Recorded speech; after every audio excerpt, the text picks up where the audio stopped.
बिस्मिल्लाहिर्रहमानिर्रहीम। क्या आप जानते हैं कि यहूदियों के जिस्मों से गंदी बदबू क्यों आती है और किस तरह 70,000 यहूदियों को मारकर दोबारा जिंदा किया गया था?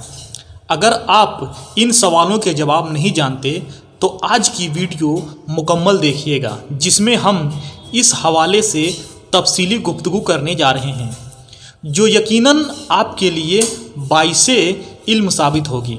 दोस्तों, आप जानते होंगे कि यहूदियों की बहुत सी नस्लें और फ़िरके हैं, जिनमें से यहूदियों की एक ऐसी नस्ल भी मौजूद है जिनकी जिल्द का रंग मुर्दा इंसानों की तरह पीला होता है और इनके जिस्मों से किसी मुर्दा गली सड़ी लाश के जैसी बदबू हर वक्त खारिज होती रहती है। यहाँ तक कि इनका नया लिबास भी थोड़ी अरसे बाद किसी मुर्दे के कफन की तरह गर्द आलूद और तार तार होने लगता है। ये लोग अपनी इस कमजोरी या निशानी को छुपाने के लिए भले कितने ही परफ्यूम और खूबसूरत लिबास इस्तेमाल कर लें, इनकी तीनों निशानियों में से किसी एक निशानी की वजह से पहचाने जाते हैं। ये लोगों में घुल मिलकर अपनी शिनाख्त छुपा लेते हैं, लेकिन अपनी इस मुस्तकिल शिनाख्त को उम्र भर पीछा नहीं छुड़ा सकते। इनकी इस खामी के हवाले से कहा जाता है कि ये एक अजाब याफ्ता कौम है जो हजारों साल पहले दुनिया में आई थी, लेकिन अपनी बदअमली और पैगंबर की सारी नाफरमानी की वजह से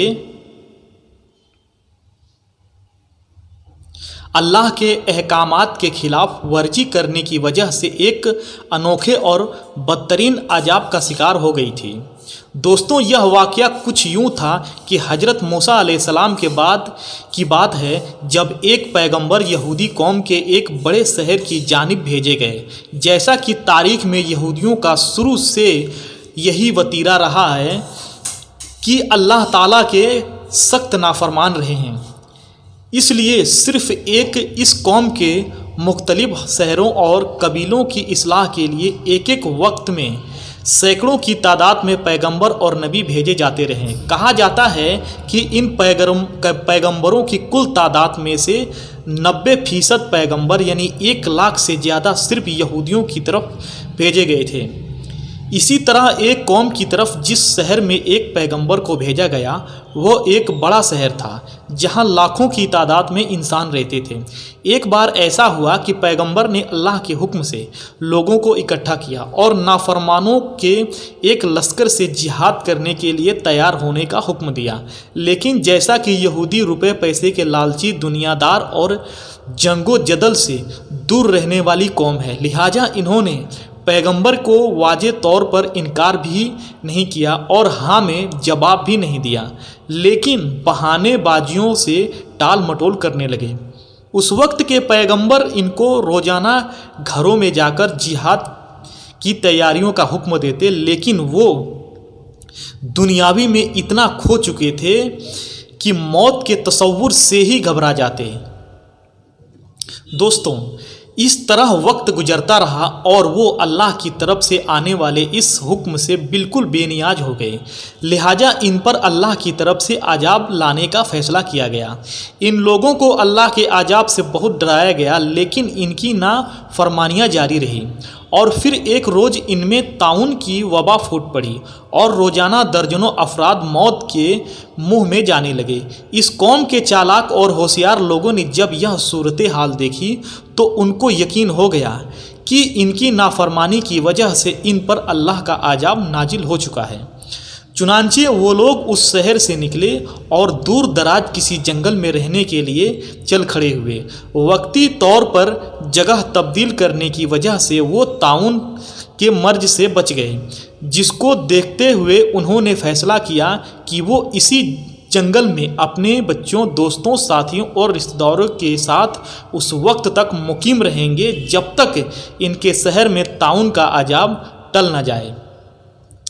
अभी इनको वहाँ रहे चंद दिन ही गुजरे थे कि एक दिन अल्लाह ताला ने एक फरिश्ते को भेजा और यूं उनकी चालाकी और अक्ल इनके काम न आई और उन पर अजाब पहुँच गया। फरिश्ता एक बुलंद पहाड़ पर खड़ा हुआ और उसने एक ऐसी खौफनाक चिंगाड़ की आवाज़ निकाली कि जिसने वो आवाज़ सुनी दहशत और खौफ से होशो हवास खो बैठा। और इसके बाद फरिश्ते ने उसी गुंजदार आवाज़ में पुकारा, मूतू। दोस्तों, मूतू के मतलब होता है यानी मर जाओ।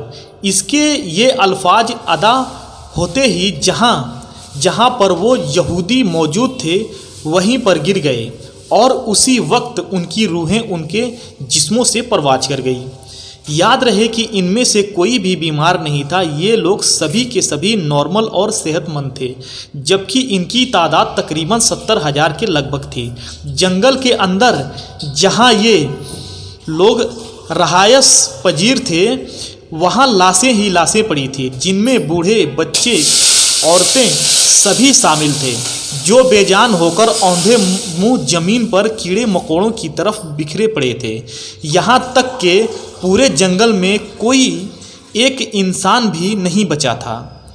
हैरत की बात यह थी कि इनके करीब कोई दरिंदा और जानवर भी नहीं आता था, जिसकी वजह से चंद रोज बाद इनकी लाशें गलने सड़ने लगी और इतने लोगों की लाशों की बदबू की वजह से जंगल में और जंगल के इर्द गिर्द आवाजियों में नाकाबिले बर्दाश्त बदबू फैल गई, जिस पर इलाके के लोगों ने फैसला किया कि इनको एक जगह इकट्ठा करके इनके चारों तरफ एक दीवार बना दी जाए।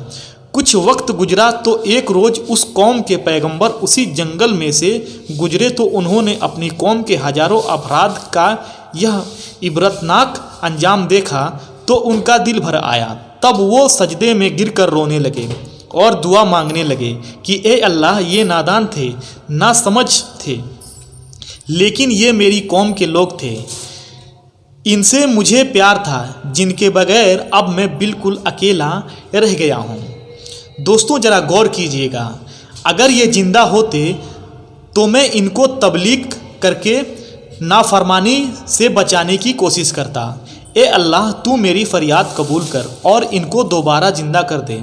इस दुआ के बाद आपके पास फरिश्ता वही लेकर आया और फरिश्ते ने कहा कि ए पैगंबर, अल्लाह फरमाता है कि आप इनकी लाशों को, जिनकी अब हड्डियां भी बिगड़ चुकी है, इनको कहिए कि ए हड्डियों, अल्लाह तुमको हुक्म देता है कि तुम हर एक इंसान के लिए जमा हो जाओ।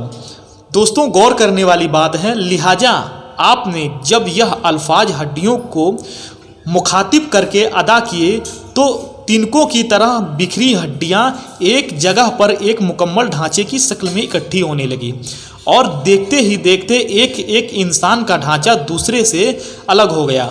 इसके बाद फिर फरिश्ता हाजिर हुआ और अल्लाह का पैगाम दिया कि आप एक बार फिर इनसे कह दीजिए कि अल्लाह तुमको हुक्म दे रहा है कि तुम अपने अपने ढांचों पर गोश्त पहन लो। लिहाजा अल्लाह का ये हुक्म सुनते ही हड्डियों पर गोश्त जमा होने लगा और जब सभी 70,000 ढांचों पर गोश्त चढ़ गया तो फिर फरिश्ते ने कहा कि एक बार फिर इनको कहिए कि अल्लाह हुक्म दे रहा है कि तुम सभी के सभी जिंदा हो जाओ।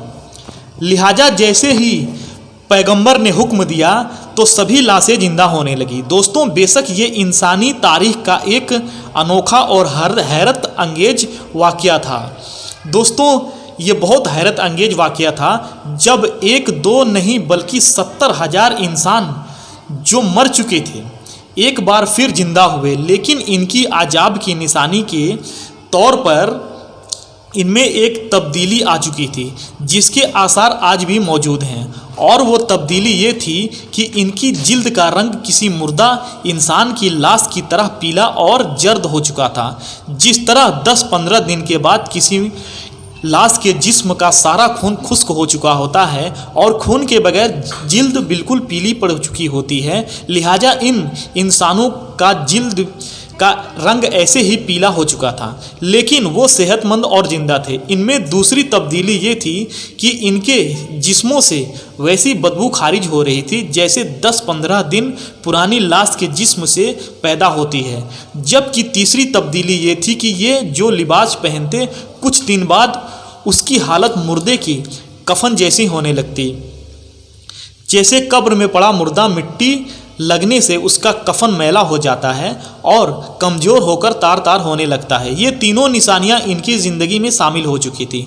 हत्ता कि इनकी आने वाली नस्लों में भी ये निशानियां पाई जाती है और आज हज़ारों साल गुजरने के बाद भी इस नस्ल के यहूदी दुनिया में भी मौजूद हैं और इनमें यह तीनों निशानियां मौजूद होती है। कुरान पाक की सूरह बकरा की आयत नंबर 243 में इस वाक़ये की सबसे बड़ी दलील है। दोस्तों ज़रा गौर कीजिएगा इस बात पर कि अल्लाह ताला क्या हुक्म देता है, जिसका तर्जुमा कुछ यूँ है कि ए महबूब, क्या आपने नहीं देखा था वह जो मौत के डर से अपने घरों से निकले वहाँ हजारों थे। अल्लाह ने इनसे कहा मर जाओ और फिर उन्हें जिंदा कर दिया। बेशक अल्लाह लोगों पर फजल करने वाला है मगर अक्सर नाशुक्र है। दोस्तों उम्मीद करता हूँ आज की वीडियो आपको पसंद आई होगी। तो दोस्तों ये थी वजह जिससे यहूदियों की जिस्म में से बदबू आती है। ये गुनाह किया था उन्होंने। तो मौला ताला से दुआ है कि मौला ताला में कहने व सुनने से ज़्यादा इस बात पर अमल करने की तौफीक और रौफीक अता फरमाए। आमीन। अस्सलामु अलैकुम व रहमतुल्लाहि व बरकातहू।